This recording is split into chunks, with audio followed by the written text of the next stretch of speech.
My name is Dan Patrick. I'm the Lieutenant Governor of Texas and acting governor for most of the last week and the coming week as we deal with Hurricane Beryl.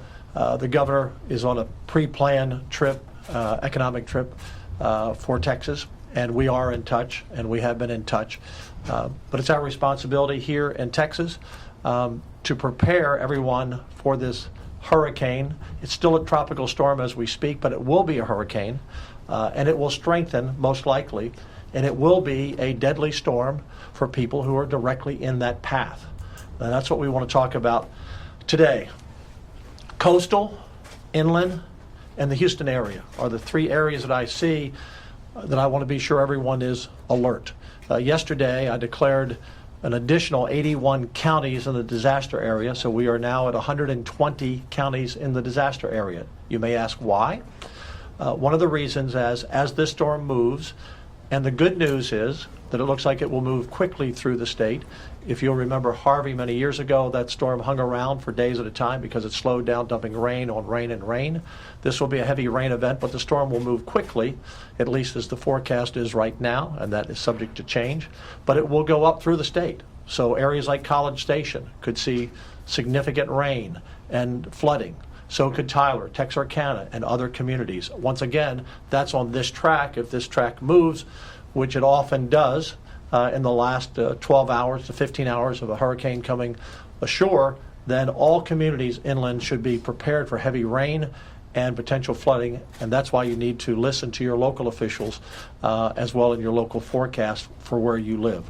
On the coast, we have thousands upon thousands upon thousands of people who are spending their summer vacation there, holiday weekend on top of that. And there is a concern that because they're not in their daily routine of watching the news or checking their internet or checking their emails, that they may not be aware of this storm. One of the things that kind of trigger our concern a little bit, we've looked at all of the roads leaving the coast and the maps are still green. So we don't see many people leaving. And what you will hear from our chief of our emergency management team, Nim Kidd, in a few moments, is that you don't want to be on the road tomorrow. Tomorrow will be a bad day for weather. This storm is predicted right now by the National Hurricane Center to land somewhere between Corpus Christi and Galveston Island. So if you're at Galveston, you may say, oh, it's down in Corpus. If you're at Corpus, you're saying, gee, it's coming right here. This can change, and very often will change, as we've seen from past storms. The National Hurricane Center actually says their average change of where they predict a storm to fall and where it falls can be 50 to 60 miles in the last 12 to 15 hours. So we could see movement on the storm. But right now, if you're between Corpus and Galveston, be prepared. Be prepared as we are trying to prepare here. Look, our number one mission in the state, and Nim Kidd's number one mission, and your local mayors and your local county judges and officials, is to save your life. That's number one. Property can be rebuilt, but lives cannot be. This storm has already left 9 deaths in its path through the Caribbean. We don't want number 10 to be in Texas. And so what can you do to help us help you? Number one, again, if you're moving, today's the day to move away from those areas. If you're concerned where the storm is, at least there's an area, a hurricane warning, and as well as a watch along that coastal area we've discussed. Number two, if you're staying in place, be sure you're prepared. You don't want to have to go out tomorrow to get water or food or put gas in your car. It would be a good thing to do it today. A third, if you do venture out, which we strongly advise against, as we always do not drive through flooded roadways. There will be some serious flooding. Now, this is a narrow storm. It's not a big, broad storm, but where it's going to hit, and if it is a Hurricane 2, it's predicted to be a Hurricane 1, but it could grow to a 2. That gets your wind level up pretty high, plus the gust. You're going to see a lot of problems in those specific areas. But rain is going to be everywhere, and flooding could be everywhere, and a storm surge from Corpus to Galveston Island. So a lot to watch for. I know from my own life experience, well, they always predict more and they say more and then nothing happens. Let's pray nothing happens where you live. But something is going to happen where some of you live. And that something will be significant wind, significant rain, and some flooding. And again, surge along the coast. So help us help you. We are prepared, and we have been preparing for the last week, and we are going to now looking at being ready to go into our recovery mode next, and that will begin once this storm hits landfall. So landfall is predicted tonight. You'll start seeing the winds pick up, some rain coming into some of these areas. Landfall sometime 3 or 4 in the morning, depending where it falls, up till 6 or 7 in the morning. The storm could be out of the area maybe by late tomorrow afternoon or tomorrow night if it doesn't slow down, and then it will go up through the inland part of the state and hopefully be gone out of here by Tuesday afternoon or Tuesday evening, or maybe even a little sooner if it keeps moving at its current pace. But it's a serious storm, and you must take it seriously and be prepared. One thing I would say, lastly, before I turn it over to Nim, is many of you who are watching now have friends and family who live on the coast or who are visiting the coast. Call them, text them, email them. Look, the media is very important to get the word out. We count on that. But call your friends and your family members and say, hey, by the way, do you know that Hurricane Beryl is coming to your area, and we're not exactly sure between Corpus and Galveston where it's going to hit, and there's going to be flooding, and you're not going to be able to drive tomorrow? Be sure they know, because a lot of people are on vacation, like I say, not watching the storm, or they hear, well, it's a tropical storm, which it is now, but it's going to strengthen to a hurricane very soon, or it's a Category 1. Trust me, you don't want to be in a Category 1. You know, you're looking at winds 85, 90 miles an hour. You don't want to be in that. You don't want to be in 6 and 12 inches of rain. You don't want to be in flooding. So help us help everyone along the coast for sure, and those inland be watching out as well as Houston. That storm could keep moving that way. NIMKID is the best in the country. We have the best emergency management team in the country.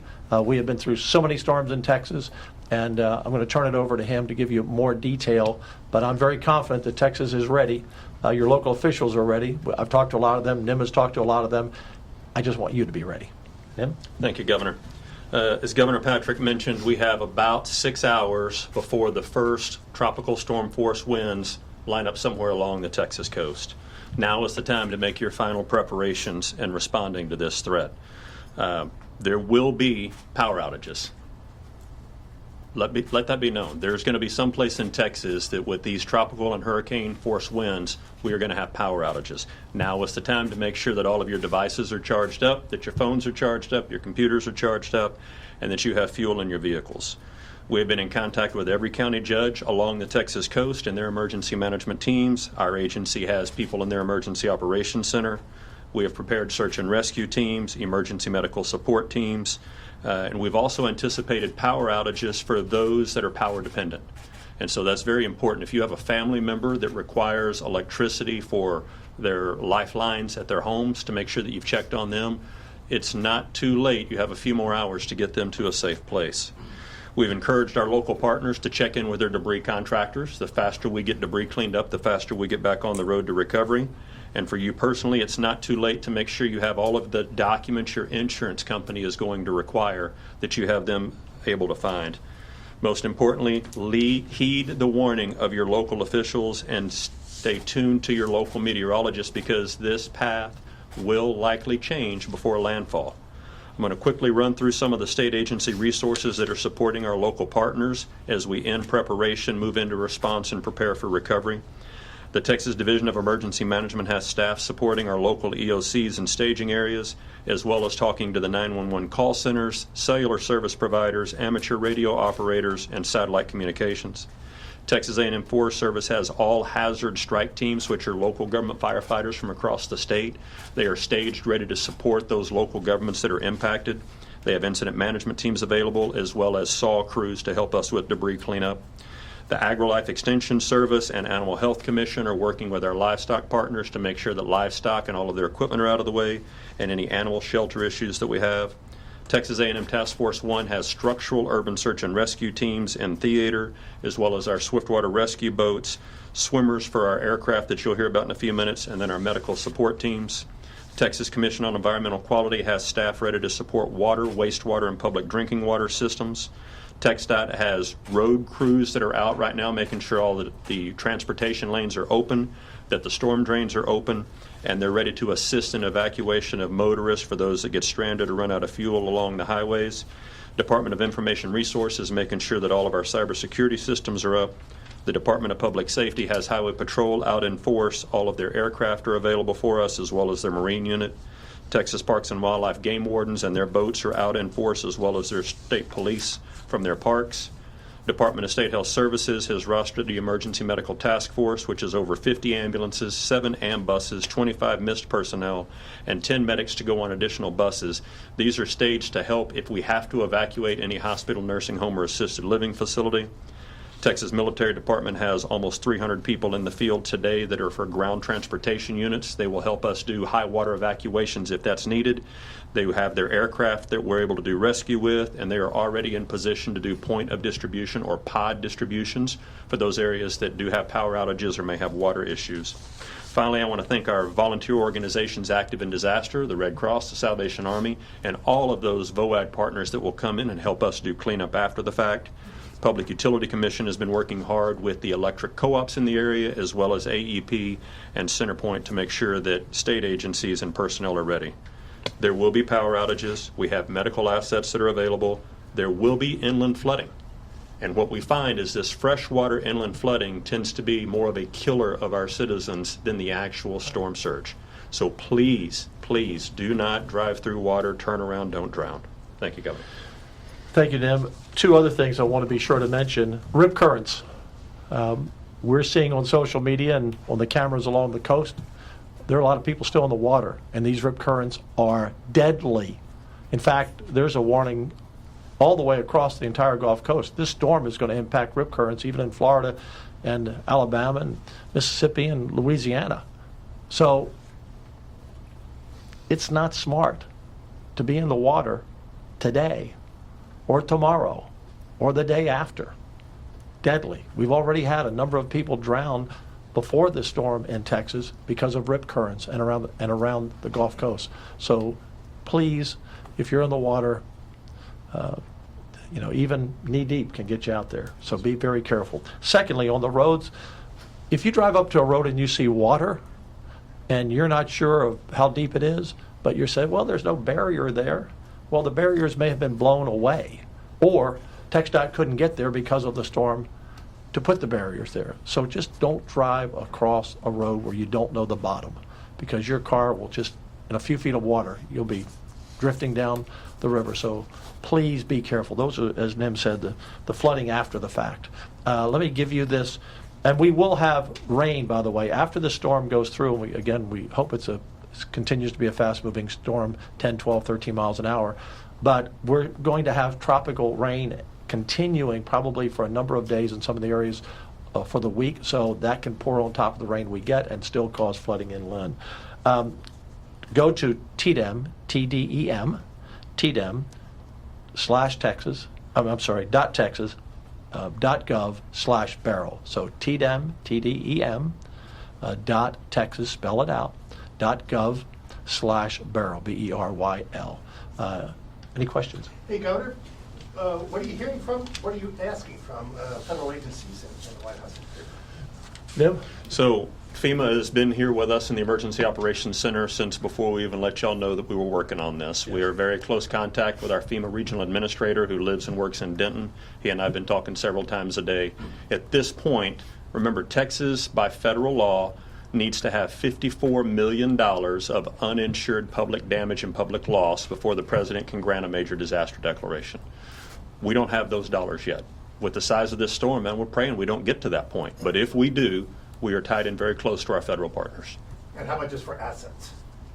Assets, equipment, manpower, that sort of. So they have pre-positioned some response assets as well as some food and water and blue tarps for our use if we need them. That will be on top of what we already have available as our own state resources. Any other questions? We're counting on the media to get the word out. We are on watch and have been on watch. The people who work at the emergency management team here, it's 24/7. So we will be with you through the storm. Watch for our updates at tdem.texas.gov/Beryl. And late hand, go ahead, yes, sir. Yeah, I guess my question would be, is there anything that y'all are, you know, y'all have a lot of experience with storms, right? You know, in the Gulf. Yes. Is there anything about this storm, though, that y'all are keeping an eye on, or that might be of particular concern? Anything that- You know, I reached out to Nim about 4 in the morning several days ago, and I sent him a text and I said, the thing that concerns me about this storm is what happened back in 2008 when the storm was predicted to go up through Victoria and Sugar Land, and we had a team call. I was in the Senate then with the then governor and lieutenant governor, and we were assured that's where it was going. And people on Bolivar Island at that time felt like they were out of harm's way, and many stayed. And overnight, that storm moved about 40 miles, and we all know that tragedy of Bolivar Island. And many of those people drowned, and some were washed out to sea. So that was the first thing that really came to my mind, because we often see the hurricanes kind of come up, you know, through the Caribbean like a straight shot. But these storms that come up through the Eastern Caribbean and then come over the Yucatan Peninsula and kind of come in the back door, a lot of people aren't watching it as much, and they don't take them as seriously. So we're not suggesting that this is going to be an Ike or a Harvey that stayed over land a lot. But these storms, and Cat 1s are serious storms. If you're in the way of Cat 1, that's bad news. And again, many people watching right now will not be affected or lightly affected in the coast and inland. But I assure you, some watching are going to have significant wind, 85 to 100 miles an hour or more, and higher gust. And that's property damage, that's trees down, that's flooding, and that's lots of rain. And so that's going to come. So we just want to be sure that every Texan is safe, and that's our number one job, save lives. And Governor, if I may, most Texans have seen a 4-day holiday weekend, not Yeah. the folks in the room behind me. And I think that's one of my concerns is the timing of this. With everybody being on vacation, kids are out of school right now, it's a great time. But I need to make sure that I get your help in getting the message out to those that are still in harm's way that may not realize it yet. You know, we're at a place right now that we have no deaths in Texas related to this storm. I'd sure like to keep it that way. One way is that we get this turnaround, don't drown message out. Yes. Another way is if you lose power, carbon monoxide poisoning and carbon monoxide killings are very dangerous. It's a colorless, odorless gas, and too many people will start a generator inside their garage or inside their house to power their appliances. So anything that you can do to help us get that message out, those are preventable deaths. We'd appreciate your support. Thank you, and we will keep you updated. Thank you all very much. Thanks, everyone.